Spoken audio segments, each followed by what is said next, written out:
The rain came down in sheets that October evening, turning the Montana prairie into a blur of gray and gold. Ranch owner Benjamin Hayes stood at his kitchen window, coffee growing cold in his hand, watching the storm roll across his land. He owned 3,000 acres, ran 200 head of cattle, and lived in a house built for a family he'd never had. At 35, he was what folks called a successful man. He was also the loneliest person he knew. Movement caught his eye near the eastern fence line. Someone was out there working in a downpour. Benjamin grabbed his coat and hat, irritation flaring. Probably some drifter thinking they could cut through his property. He'd had trouble with fence cutters before. People who didn't respect that a rancher's fences were what kept his whole operation running. He saddled his black gelding and rode out into the rain, water streaming off the brim of his hat. As he got closer, though, irritation shifted to confusion. It wasn't someone cutting his fence. Someone was fixing it. A young woman knelt in the mud, a hammer in her hand, working to repair a section where the posts had rotted through. Her red hair was plastered to her head, her simple floral dress and brown skirt soaked through. She worked with practiced efficiency, like she'd done this kind of labor before, driving nails with sure, strong strikes. "What are you doing?" Benjamin called out over the rain. The woman startled, nearly dropping her hammer. She looked up at him with eyes the color of creek water, wide with something that might have been fear or just surprise. She was maybe 25, with the kind of delicate features that seemed at odds with the hard work she was doing. "I'm sorry," she said quickly, standing up. "I know I shouldn't be on your land. I just saw the fence was broken, and I thought I should fix it before your cattle got out. I wasn't trying to cause trouble." Benjamin dismounted, studying her. Up close, he could see she was thinner than she should be, her clothes worn and carefully mended. But her hands were steady, and the fence work she'd done was solid, better than what some of his hired hands managed. "Where'd you learn to fix fence?" he asked. "My father had a small ranch in Colorado. He taught me before he passed. I've been working odd jobs since then, wherever people need help." "Okay." She gestured at the fence. "I'll be gone before dark. I just wanted to finish this section." "In the rain? Why?" She looked at him like he'd asked why the sky was blue. "Because it needs doing. And because a good fence is the difference between a ranch that works and one that doesn't." Something in Benjamin's chest twisted. When was the last time anyone had done something just because it needed doing, without being asked, without expecting payment? "What's your name?" he asked. "Nora. Nora Kimball." "Where are you staying, Nora?" She hesitated, and in that hesitation, Benjamin saw the truth. Nowhere. She was staying nowhere. "The old line shack, about a mile west of here," she finally said. "The one that's mostly fallen down. I've been cleaning it up a bit. I didn't think anyone was using it." Benjamin's jaw tightened. That shack barely had a roof. It definitely didn't have a door or windows. She'd been living there in the cold autumn nights, and he'd had no idea someone was on his property, struggling to survive. "Come with me," he said, his voice rougher than he meant it to be. Fear flickered across her face. "I'll leave right now. I'm sorry for trespassing. I'm not asking you to leave. I'm asking you to come to the house, get dry, get warm, and have a proper meal. Then we can talk about what happens next." Nora stared at him like he'd spoken a foreign language. "Why would you do that?" "Because you're standing in the rain fixing my fence when you don't have to.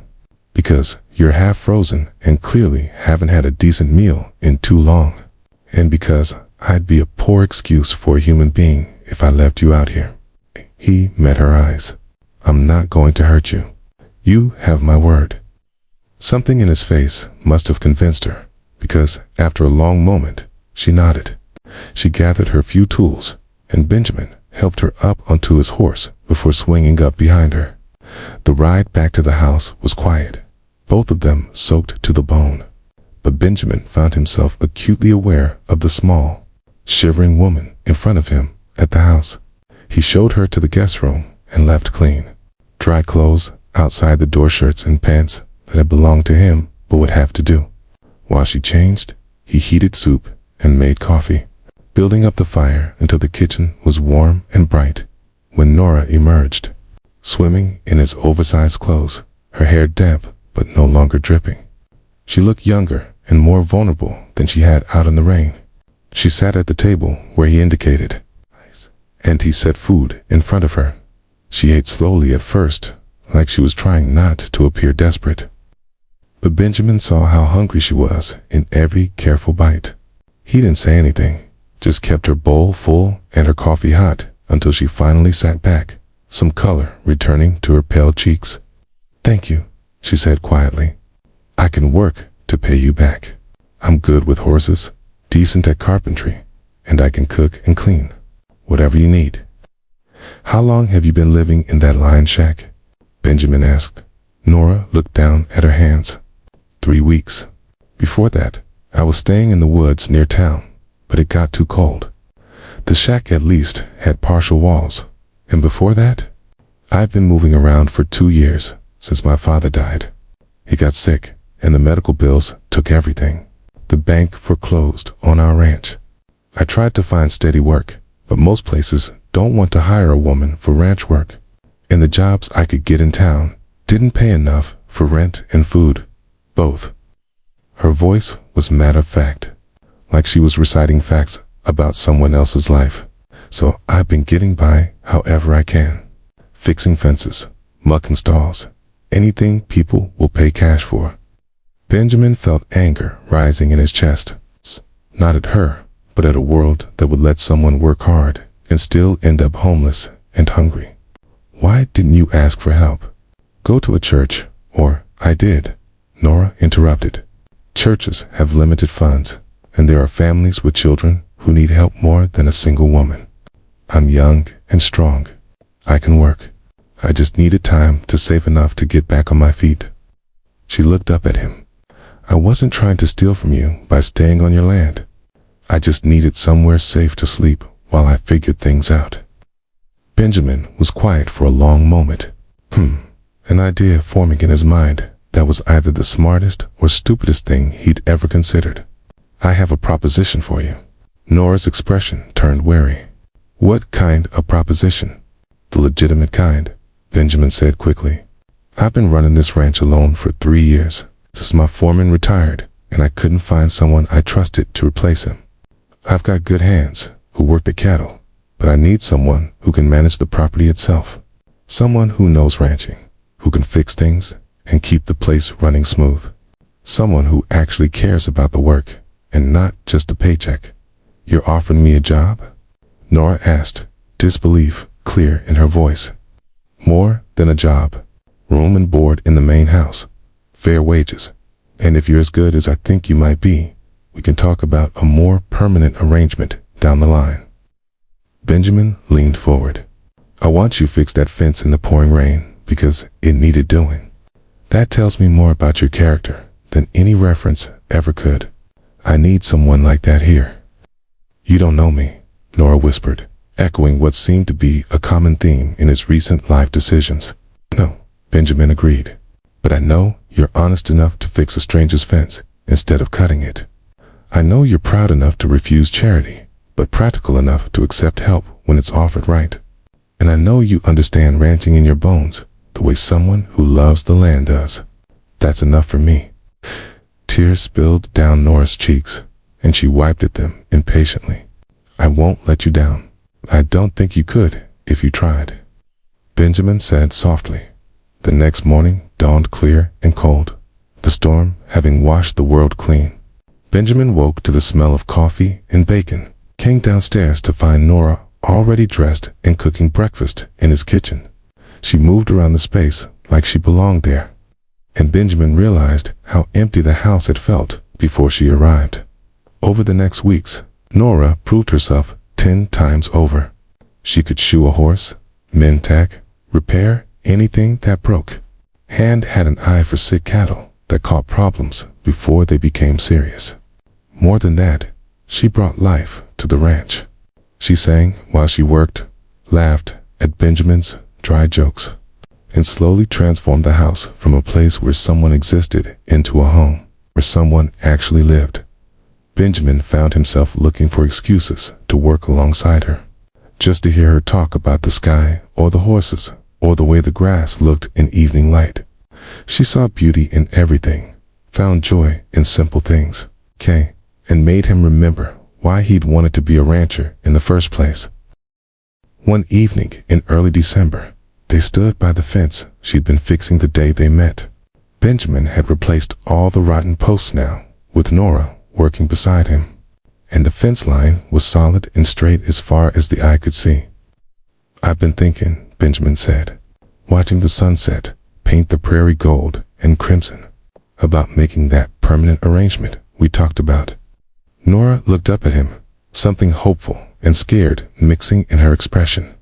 "What did you have in mind?" "I was thinking that this ranch runs better with you here, that the house feels right for the first time since I built it, that I've gone from being the loneliest man in Montana to looking forward to every morning because I know you'll be there when I come downstairs." He turned to face her fully. "I was thinking that maybe you weren't just fixing my fence that day. Maybe you were fixing me too."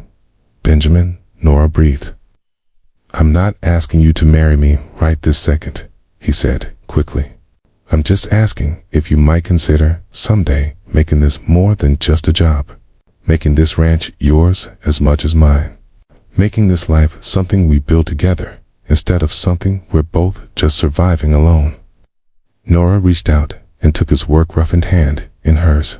"I think I started considering that the first time you handed me coffee and didn't ask why I was worth saving, when you saw me as someone who could contribute, not just someone who needed charity." "You were always worth saving," Benjamin said. "I just happened to be the lucky fool who found you."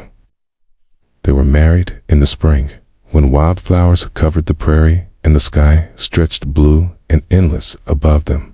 Benjamin's ranch hands stood as witnesses, along with half the county hood, heard the story of how the loneliest rich rancher had found the homeless woman fixing his fence and recognized his future when he saw it. Nora wore a simple dress she'd made herself, with flowers in her red hair, and when she said her vows, her voice was steady and sure. This wasn't charity or rescue. This was two people who'd been struggling alone, finding strength together, building something neither could have built on their own. Years later, when folks asked Benjamin how he'd known Nora was the one, he'd smile and say it was simple.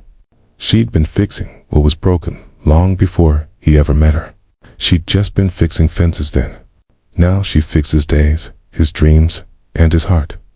Sometimes we find what we need in the most unexpected places. Sometimes the people who need help the most are the ones strong enough to help themselves. And sometimes love isn't about rescue. It's about recognition in someone else. It's the courage and character you've been hoping to find all along.